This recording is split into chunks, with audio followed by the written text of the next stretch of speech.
tears start down in my eyes because this is what had happened to me. We thought they can't go through this whole war and crash an airplane on the way to Columbus. And I cry over all of them. I can't help it because it was the most emotional part of my life. And when my father smiled at me, then he looked like my father because he had this great smile.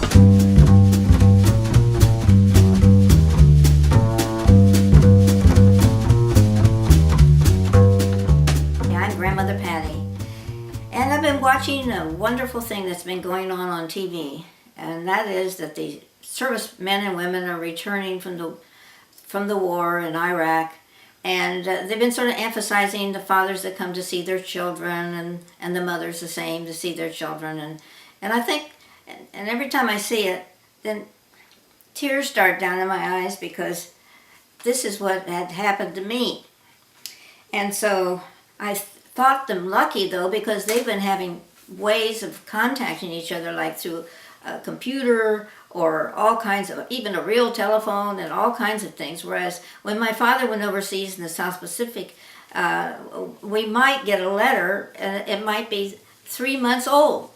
So we didn't see each other, we didn't talk to each other. So it was really hard because he was gone 3.5 years, home briefly on a little short leave. And so when the day came that we saw in the newspaper that the 37th Division, finally, when the war was over in August, the 37th Division was in the Philippines. And they had been one of the first groups over there, especially the officers. A lot of the men had been changed.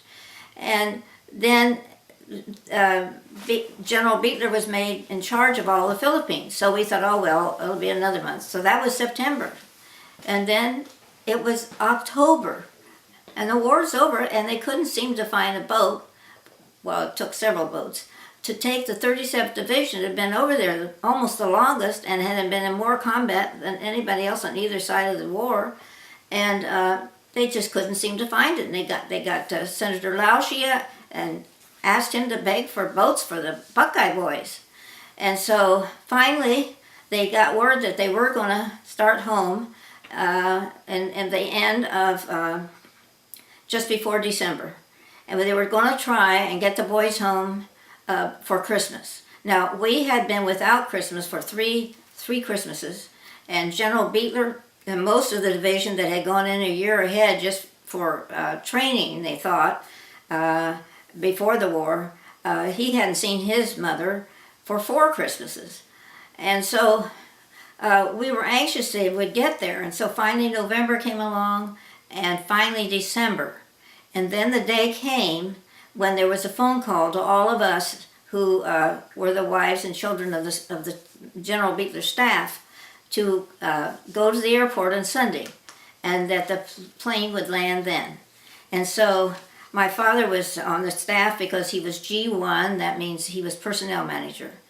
And so they had left Manila, and they had gone by boat to San Francisco, and how they got to Dallas, but they went to Dallas, Texas, and the plane was had to be given to them, used for it, from Wright-Patterson in Dayton, Ohio, because nobody in the military would give them any plane, and so they were going to come in, and I'll have to read you what kind of plane it was. Let's see here.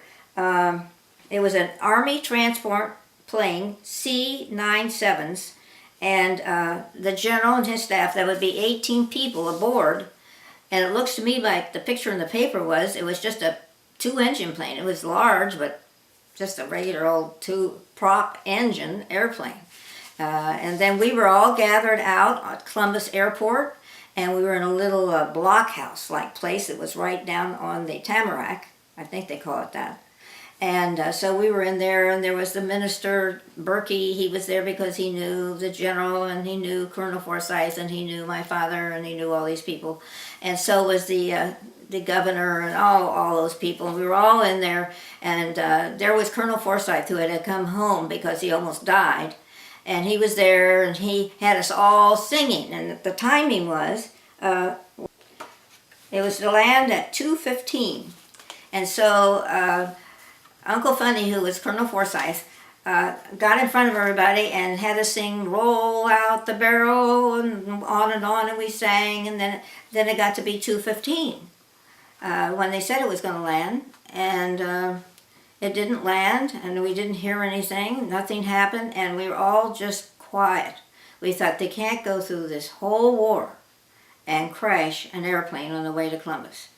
And then the loudspeaker came out and said, the plane has landed and will be on the Tamarack. And we all ran out of that little room where we were stuffed in, and we just ran. And everybody, we clapped at everybody coming off the plane and everything, and it was all just confusion. And finally I said, Mother, I don't see Daddy. And she said, I see him there. And so we went over, and here was this strange looking man who looked real thin, like he hadn't eaten. He had a black mustache that I'd never seen before. Of course, Mother had seen it when they were first married. And his skin was all yellow because Uncle Funny had gotten malaria, and he wasn't going to get malaria. But obviously, I think the pills of the malaria pills were probably hurting him. So there they were, and they said when the plane landed inside, they all cheered as though it was a Ohio State-Michigan game at the end, and Ohio State won. When they landed on the land, they were so happy to be home. And I was so happy to see him. And to this day, even when the ships come in, you know, that's Navy, and they go down all those gangplanks and they come out, and they always get to meet the mothers who have a new baby, one they haven't seen. I cry over that. I cry over all the ones where the father was in the classroom and he sat in the child's seat and they kept him sort of out, and he came in and then he saw his father. And I cry over all of them. I can't help it because it was the most emotional part of my life. And when my father smiled at me, then he looked like my father because he had this great smile. And from then on, I didn't care about anything else because he wasn't going to be killed. He didn't have to go to Japan to fight there. He was home, he was safe, and I was so happy. If you like me at all, you're supposed to push the L-I-K-E button down here. And if I'm one of your favorites, you know, after you watch me a few times, maybe I'll be one of your favorites. Don't forget, down in the comments, put what you want me to talk about. And also, just tell things that you want to talk about, which I've already said. And also, don't forget, is there anything else I'm to say? Subscribe. I don't know why, and I don't know any of this. I'm just sitting in front of a camera, blogging away, and my son will take care of the rest, which is a good deal. But he's still trying to tell me what to do. I don't like